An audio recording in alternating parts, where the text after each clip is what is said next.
Hello and welcome to Touch to Click. In this video we will show you how to dial extension on Android easily so you can reach the right person or department without any confusion. Now let's get started. Step 1. Open the phone app on your Android phone. This is the default calling app where you dial numbers and receive calls, and it is the starting point for making any call. Step 2. Type the main phone number you want to call.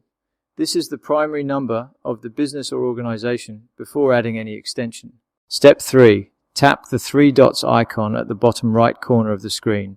This option opens additional calling features that are not visible on the main dial pad. Step 4. Select Add 2-sec pause from the menu to insert a comma.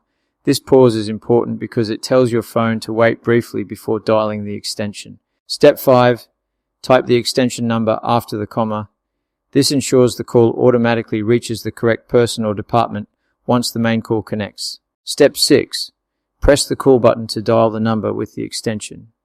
Your phone will dial the main number first and then enter the extension after the pause.